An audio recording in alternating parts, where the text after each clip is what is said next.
Mensagem número 48, Dinheiro e Atitude, baseada numa passagem da primeira epístola de Paulo a Timóteo, capítulo 6, versículo 10, onde ele diz: porque a paixão do dinheiro é a raiz de toda espécie de males, e nessa cobiça alguns se desviaram da fé e se transpassaram a si mesmos com muitas dores. E Emmanuel comenta: não encarceres o dinheiro para que o dinheiro não te encarcere. Bênção da vida que o Senhor permite circule na organização da comunidade, qual sangue no corpo, converte-se em perigoso tirano de quem o escraviza. Deforma, por isso mesmo, os corações que o segregam no vício, como se faz verdugo implacável do avarento que o trancafia nos cofres da usura. Algemado à inteligência perversa, transforma-se em arma destruidora e, extorquido às lágrimas de viúvas e órfãos, vinga-se daqueles que o recolhem, instilando-lhes enfermidades e cegueira de espírito. Libertado, porém, no campo do progresso e da bondade, converte-se em oculto libertador daqueles que libertam. E por essa razão que se faz alegria na colher de leite à criança desamparada, ou no leito simples que agasalha o doente sem teto, voltando em forma de paz àqueles que o distribuem. Orientado na direção dos que sofrem, é prece de gratidão, em louvor dos braços que o movimentam, e conduzido aos círculos de aflição, é cântico inarticulado de amor para as almas que o semeiam na gleba castigada do sofrimento. Não é a moeda que envilece o homem, e sim o homem que a envilece, no desvario das paixões que o degradam. Deixa, pois, que o dinheiro de passagem por tuas mãos se faça bênção de trabalho e educação, caridade e socorro, à afeição do ar que respiras, sem furtá-lo aos pulmões dos outros, e perceberás que o dinheiro, na origem, é propriedade simples de Deus. Esse aqui, pessoal, é um ponto já bem importante no final do comentário de Emmanuel, quando ele diz que o dinheiro é propriedade simples de Deus, ou seja, o que a nossa atitude, a atitude mais lúcida para termos em relação ao dinheiro, e aqui vamos entender dinheiro não apenas como uma moeda, né, esses valores em moeda, mas como todos os bens materiais dos quais nós podemos dispor e dos quais nós podemos nos apropriar no mundo, né? Então, o que Emmanuel está mostrando aqui? Que se nós tivermos uma atitude lúcida e, consequentemente, desapegada ao dinheiro, nós vamos fazer com que ele se torne fonte de bênçãos para nós e para aqueles que nos cercam. Então, não há qualquer problema com o dinheiro em si. O dinheiro em si, ele não é nem mal nem bom. É o emprego que nós vamos fazer dele, ou seja, é o emprego que nós vamos fazer de todas as nossas posses materiais, e aqui podemos incluir nosso próprio corpo, que a gente recebe ao encarnar, é a utilização que nós vamos fazer desses bens, é que vai torná-los um instrumento para o nosso avanço no caminho espiritual, no desenvolvimento da nossa clareza mental e da nossa lucidez, ou no obstáculo. Então tudo depende de como nós vamos usar da liberdade que temos em relação a tudo, inclusive a utilização dos bens materiais. É por isso que Paulo, aqui na Epístola a Timóteo, ele vai dizer que a paixão do dinheiro é que é a raiz de toda espécie de males. Ou seja, não é o dinheiro que é a raiz, mas sim o fato de nós nos agarrarmos, né, a esses bens como se eles fossem algo definitivo, quando na verdade eles são um bem transitório, do qual nós dispomos enquanto estamos aqui vivendo nessa vida material, e que nos foi dado para que nós usássemos com sabedoria em favor da nossa evolução e da evolução daqueles a quem nós possamos beneficiar, né? É por isso que Emmanuel já inicia o comentário dizendo para que a gente não encarcere o dinheiro. Né? Encarcerar já traz a ideia de prisão. Né? Nós não devemos aprisionar o dinheiro, assim como na verdade não devemos aprisionar nada na nossa vida. Até os pensamentos, nossos próprios pensamentos, nossas próprias ideias e nossos próprios conceitos, nós não devemos nos agarrar a eles. Nós não devemos nos fixar a eles. A ideia que Emmanuel está trazendo aqui, de não encarcerar, né, não encarcerar o dinheiro, é a ideia de que a gente não se fixe, né, em nada. Né? E aqui ele está falando especificamente em relação ao dinheiro, mas a gente não deveria se fixar em nada. Por quê? Porque a vida é mudança permanente. A vida é um fluxo. E o que nós devemos fazer é fluir de acordo ou em harmonia com aquilo que vai acontecendo. Nós não devemos nos agarrar a nada. Né? Devemos deixar que tudo aquilo que passa por nós se enriqueça em nossas mãos e seja devolvido para a vida ainda mais valioso do que chegou para nós. Né? Vamos lembrar que a nossa própria ciência econômica chama o dinheiro de meio circulante.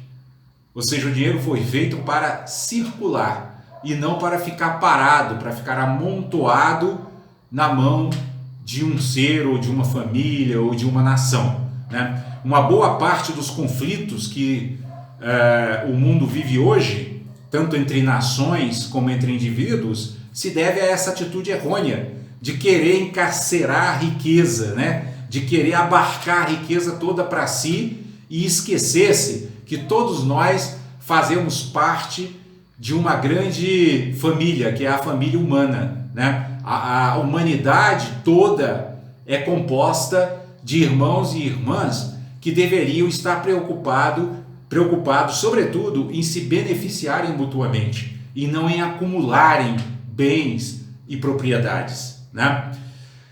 Porque, veja bem, se nós tomarmos a atitude correta em relação ao dinheiro e às posses materiais, o dinheiro vai se transformar em bênção da vida, como diz Emmanuel aqui. Né? Ele diz que se nós permitirmos que o dinheiro circule, né, nós vamos fazer um bem à sociedade e à comunidade, do mesmo modo que o sangue, ao circular nas nossas veias, oxigena todas as nossas células, oxigena nosso cérebro, oxigena nosso sistema nervoso e permite que nosso corpo funcione.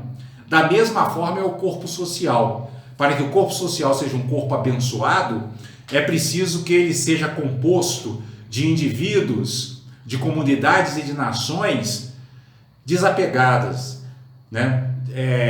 De indivíduos, comunidades e nações compassivos, né? que queiram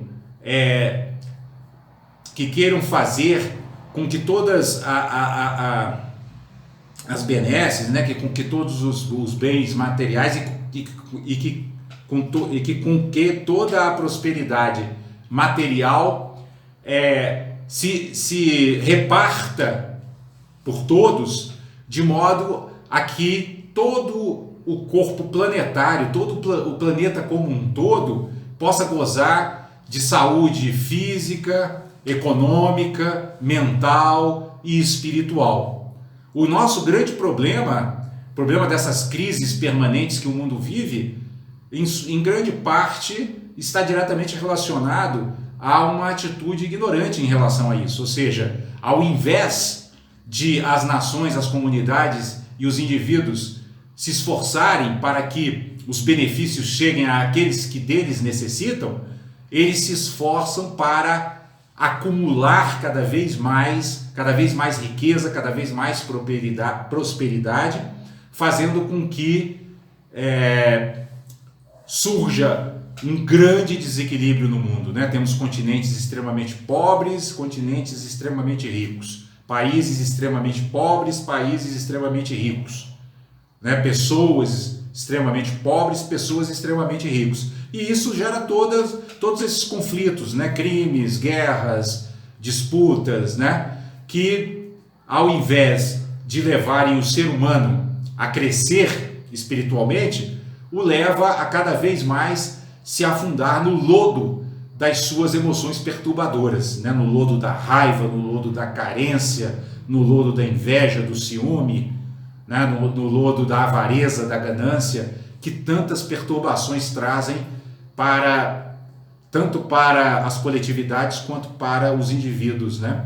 Considerados de forma isolada, né? É por isso que Emmanuel chama essa inteligência que age egoisticamente dessa forma de inteligência perversa, porque perverso aqui está no seu sentido etimológico, no seu sentido essencial, né? Que é perverter, ou seja, distorce. É uma inteligência que, ao invés de fazer com que a essência do dinheiro se manifeste, né? E essa essência é a essência de circular, né? É a essência de beneficiar. Ao invés de fazer isso, a inteligência perversa, ela distorce a essência, por falta de lucidez, distorce a essência do significado das posses materiais, produzindo lágrimas, produzindo enfermidades e produzindo cegueira espiritual, né? Porque aquele que se apega ao dinheiro é um cego de espírito, né? Ele não percebe os males que está causando aos outros e, sobretudo, a si mesmo. Porque ao cultivar o apego, né, às posses materiais, o espírito se afunda ainda mais no charco das suas imperfeições, das suas limitações, de tudo aquilo que obstaculiza a sua caminhada espiritual, né? E é por isso que Emmanuel vai dizer que nós precisamos libertar o dinheiro no campo do progresso e da bondade, né? Porque progresso e bondade caminham de mãos juntas, são parceiros. Não há progresso sem bondade, não há bondade sem progresso. Porque quanto mais o espírito progride, quanto mais amplia a sua visão, quanto mais se liberta da visão estreita que tem do mundo, mais ele avança no caminho espiritual, ou seja, mais ele progride e mais bondoso e compassivo se torna, porque o olhar amplo, como o próprio nome está dizendo, ele abraça mais, né? Ele abrange mais. Ele é exatamente o contrário da visão estreita, que é aquela que se reduz a uma visão egoísta, que só quer defender a si, aos seus e aos seus interesses, se tornando totalmente indiferente a todos aqueles que não pertencem ao seu círculo de interesse. E aí o espírito se afunda num dos elos que nos prendem ao sofrimento, que é o elo de dividir o mundo, né, naquilo que eu gosto e naquilo que eu não gosto, e também ainda dividir em mais um setor, um grande setor, que é aquilo para o qual eu sou completamente indiferente. Então nós temos que superar isso, né? Nós precisamos fazer com que os bens materiais que chegaram às nossas mãos voltem em forma de paz a todos aqueles a quem possamos beneficiar, né? Emmanuel chama sobretudo a atenção para que nós direcionemos, na medida das nossas possibilidades, todos os benefícios que recebemos da vida para aqueles que sofrem, né? Para aqueles que estão mergulhados em aflições ainda maiores do que as nossas, ou em carências materiais ainda maiores do que as nossas. E ele chama a atenção aqui para a lei de ação e reação, porque ele diz que toda vez que alguém pratica esse lema que está em destaque no Evangelho segundo o Espiritismo, que é o lema de que fora da caridade não há salvação, toda vez que alguém pratica isso, recebe em troca preces de gratidão e cânticos de amor, porque é natural dos seres que sejam gratos a todos aqueles que os beneficiam, sobretudo em momentos de grandes dificuldades, né? Então, o que nós precisamos guardar dessa mensagem é exatamente a frase que resume a sua essência. Não é o dinheiro que envilece o homem, é o homem que envilece o dinheiro. Ou seja, isso nós poderíamos inclusive ampliar para todos os âmbitos da vida, né? Tudo com que nós nos relacionamos no mundo, nada nos torna maus, nem bons automaticamente. É a nossa atitude em relação aos seres, em relação aos bens materiais, em relação ao dinheiro, em relação ao nosso corpo, em relação às nossas relações, é essa nossa atitude que vai determinar se nós estamos gerando méritos ou deméritos com a nossa forma de viver essa nossa preciosa vida humana. É por isso que o título da mensagem é Dinheiro e Atitude, né? Ou seja, o título da mensagem não é dinheiro. Por quê? Porque o foco está na nossa atitude. E a atitude correta será sempre a atitude de compaixão, de bondade amorosa e de alegria empática.